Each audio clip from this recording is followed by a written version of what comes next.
Yeah, but the thing is that I am getting worse over time.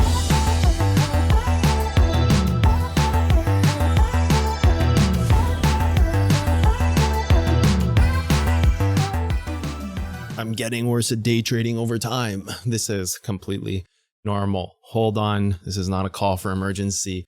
Chill out and we can fix this. So this is obviously what every single day trader goes through.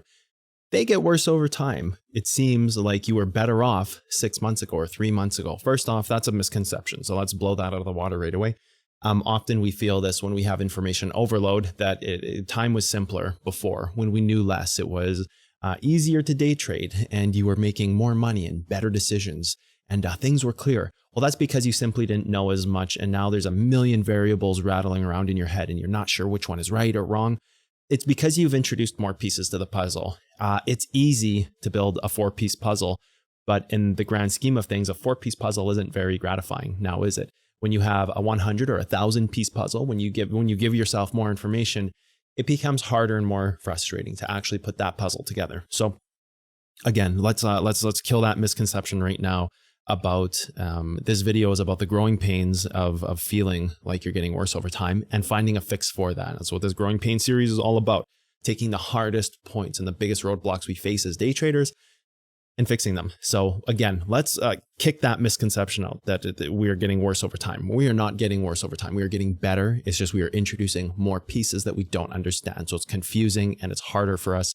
And we feel lost a lot quicker and a lot faster than a lot more often. So let's talk about this for a second. Have you heard of the Valley of Disappointment? You haven't, go bring up an image, just Google Valley of Disappointment. It's a very well-known concept in theory.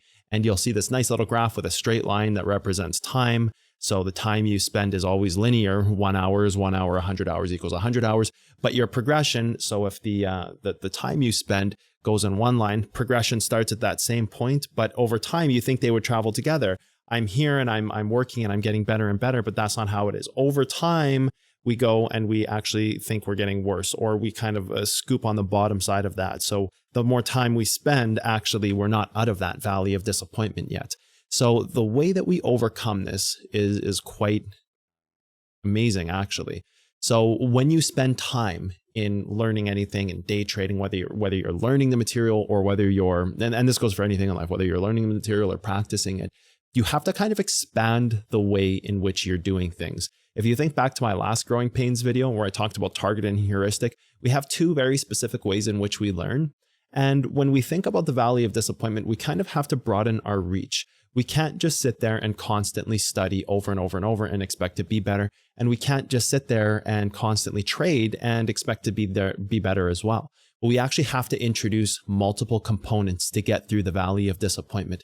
One, because it just takes a certain amount of time to pass the Valley of Disappointment before you hit your breakout point. So after you've spent enough time, if you just keep spending more and more and more time, and this is one of the keys, dead giveaway, you just continuously dump more time in, you end up getting to that point where the more time you spend, your results are kind of flatline. They eventually start curving up, and then you break through and skyrocket, and all of a sudden you're this amazing trader making infinite amounts of money. This is pretty much like the definition of the Valley of Disappointment. This happens with everything in life. This happens with working out, where you can work out for 3, 4, 5 months in a row and feel no real gains. And then all of a sudden your body doesn't look any different, or it's like, very small. And you're like, man, I've spent 5 months. So I must be doing something wrong. If you just stick with that workout, by month 6, 7, 8, all of a sudden you're going to see insane results, and you did nothing different. You just put in the time. So that's a big one right there. It's just understanding, okay, don't give up.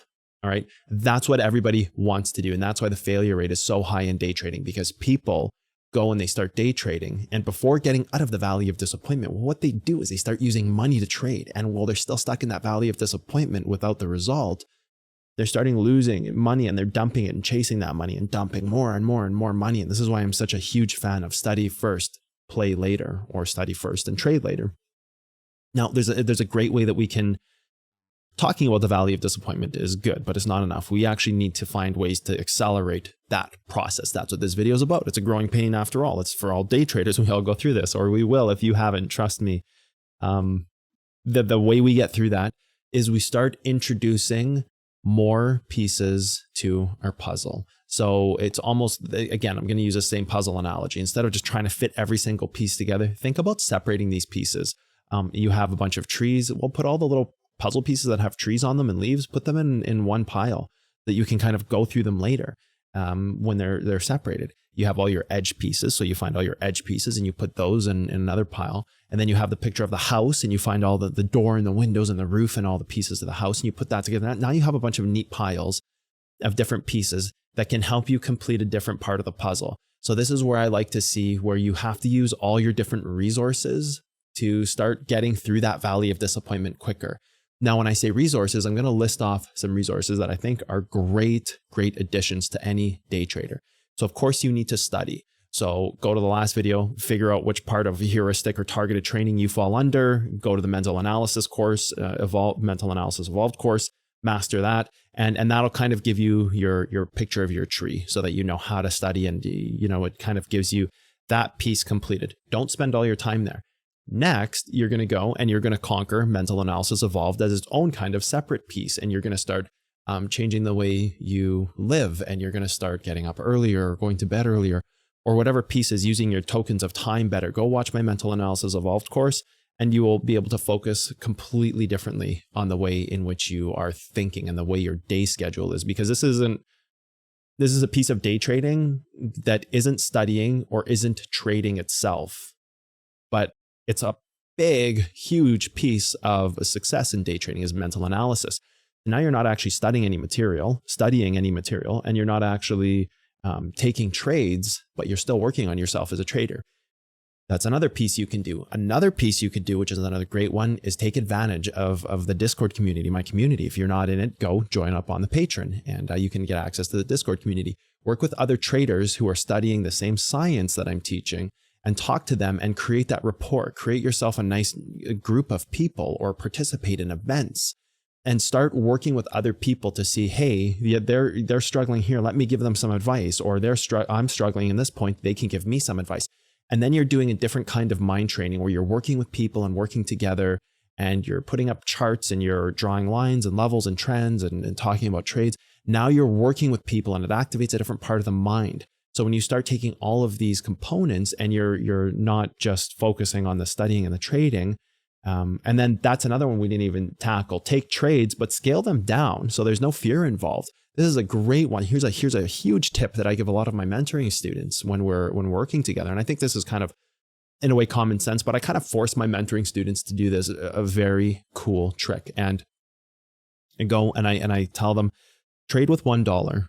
Take fear, or even $10. If they're trading with accounts that are $400,000 or $500,000, I say, forget that. For 1 month straight, let's just take as many trades as we can for $1 or $5 or $10, something that won't matter if you lose it. If you lost $100 at the end of the day, it's not even an amount that should matter to your $500,000 account. And I make them go and take like 200, 300 trades without the fear, because when you're using a big account or a percentage of holdings that actually matter to your growth as a career, all of a sudden fear comes in and kicks in, and conquering fear is another whole topic completely on its own that I tackle in Mental Analysis Evolved.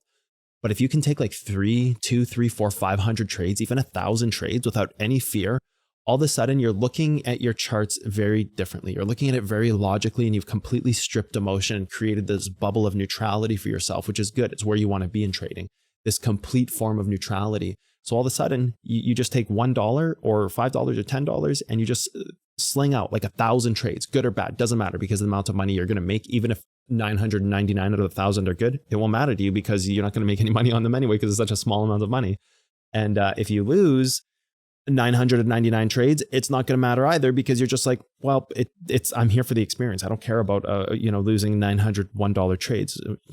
Might not exactly be a great thing to feel, but I'm sure you're not going to lose 999 trades. And if you do, you'll be able to pinpoint where your weaknesses are. So you can completely take fear out. And the cool thing about that, and that's not the trick, that's just the subject or the study that we do. The cool thing about that is you can then look back and say, hey, I just did 1,000 trades or 100 or 500 trades, whatever that number is. And you can see where you were weak, because the amounts shouldn't matter. There should be zero emotion involved. And you very, very quickly pinpoint where your weak areas are in trading, and it gives you your own self-analytical tool. So instead of saying, oh, I was just scared of this trade and I got out too soon, that's an emotional decision. Why did you get out? I just, I saw profits and I just got out. That's not the right way we trade. That's completely emotional. You just wanted to lock up profits. By doing like 500 trades in an amount of money that make no difference to you, you're not going to get out of those trades so quickly. You're going to actually use your logic and science and understanding of the charts to further help you decide what's right and wrong in trading. And then again, you can take this sample of trades, cross analyze it, and say, why were your decisions good and bad? And then you can see where your technical analysis or your comparative analysis, then you can see exactly where you are good or bad without having to worry about things like fear. So now we've really conquered the valley of disappointment because you've created all of these different areas where you can focus on. And think of the valley of disappointment as, let's say we had to get from zero, we'll use a very linear scale here, 0 to 100. 100 being, or 100%, or 100 points. 100 being the point where you start to curve up in that valley of disappointment, and 150 points to that breakout moment, okay? Instead of saying, I need to study and trade, and all you've ever done with all of your time is just studying and trading and nothing else, you need 100 points just to get out of the valley. And then you need 150 points to get to your breakout point. Then it'll take you a long time if all you're ever doing is studying and that's all you ever do. Same with taking trades, if that's all you ever do. Even if you do those two things, taking trades and studying, that's 50 points each just to get out of the valley. Imagine now, instead of having 50 points in two categories where you're constantly doing the same brain drain for a ridiculous amount of time, you can speed up the valley of disappointment by doing 20 points in studying, 20 points in trading, 20 points in community work, 20 points in mental analysis work, and 20 points in just dead trades that don't make a difference so you can analyze yourself.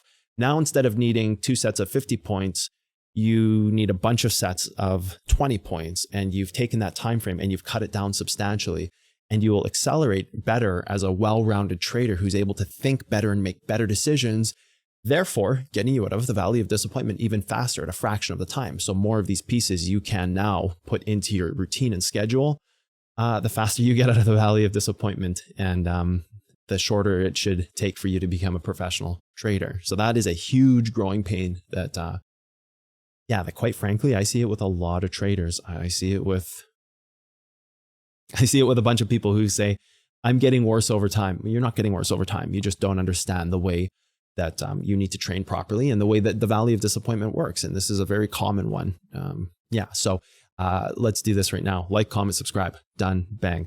If you like this series of growing pains, let me know in the comments section what your growing pains are. If I continue to see the same things being brought up, I will do a video on those growing pains as the whole series. And the point of this series is to see what day traders struggle with, their roadblocks, and then finding ways to conquer them. So again, subscribe to the channel, like, comment, and we'll see you on the next one.